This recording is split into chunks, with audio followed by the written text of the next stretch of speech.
Okay, I'm trying this again. Just recorded a video and for some reason it wouldn't work. So let me give this one more shot. Alright, let's say we have these different 10 stocks. This is from my Black Letterman Project 1. So these 10 different stocks. First thing that you need to do is calculate a covariance matrix that looks like this one. Alright, so I'm going to clear this out as if it was not there. I'm going to clear out these returns as if they were not there. So what you need to do to get this covariance matrix is go to Data, Data Analysis, Covariance, click OK, and then highlight all the data that you want and have the stock labels. And when you click on this, see labels in the first row. Click where you want the output. Put the output right here in this corner. Okay. Click OK. And it's going to overwrite some of my data, but that's fine. Now this is the monthly variance. So what you need to do is get each one of these numbers and multiply by 12. So if you say equal this, well, first of all, let me back up. You need to fill in the top half. So if you do this, like equal that, that's Eastman and Coke.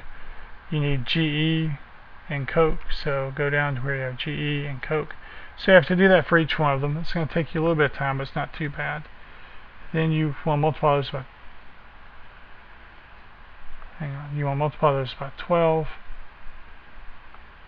So equal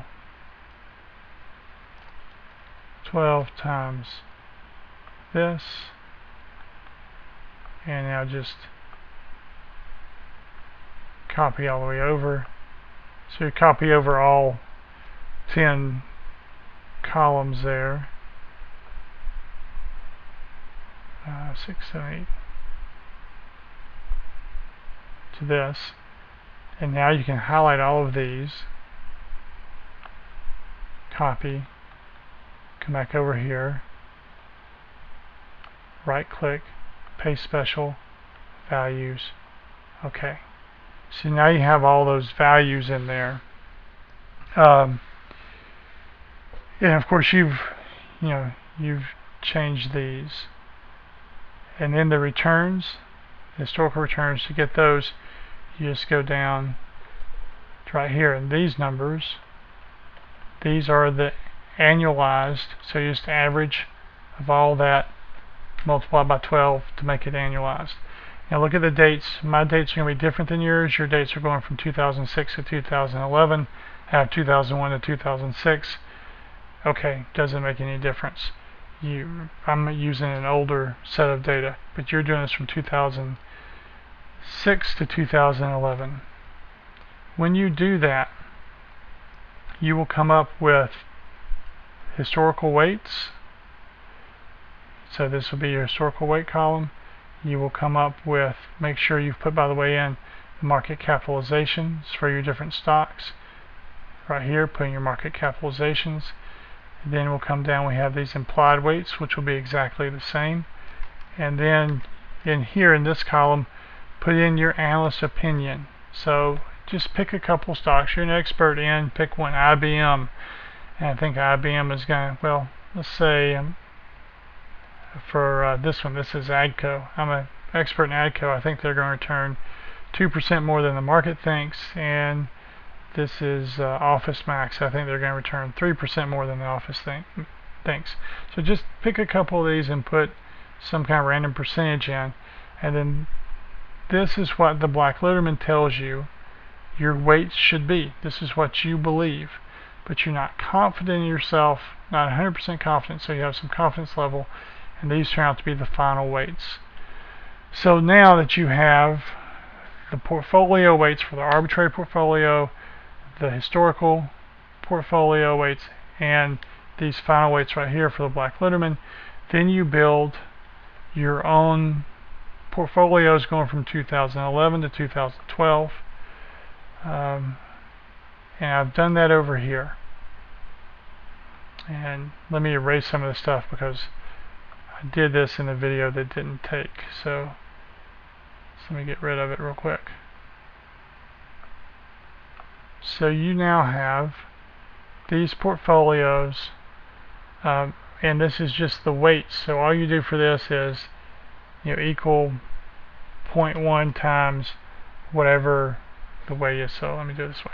You would type something like, not what I have here with the matrix multiplication, but equal 0.1 times whatever the return on Coke is, plus whatever your number is, 5% times the return on Eastman Kodak, and on forward like that. For the historical returns, you have the weights, from the page before, same thing from Black Litterman.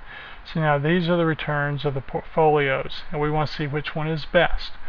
So the average of these, and all the way up. These are monthly returns, so we can multiply that by 12, and then the standard deviation, CVP, of all those returns. Those are monthly. We want to annualize, so we multiply that by the square root of 12. Copy that over, and we have the average divided by the standard deviation. Those are the Sharpe ratios.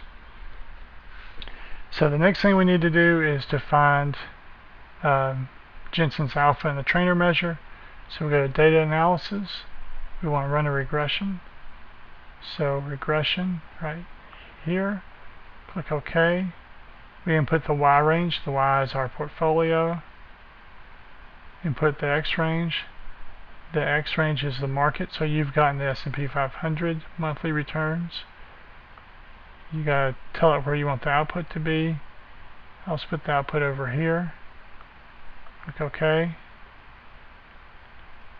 So this is your alpha. So the alpha you report will be 12 times that alpha. And is that significant? Oh, the p-value is too big, it's not significant. And for the trainer measure, it's going to be the average return divided by the beta. Okay, you do that for all three stocks. Alright, so I'm going to stop the video here to see if I can actually make it record, and then I'll do the next section in a separate video.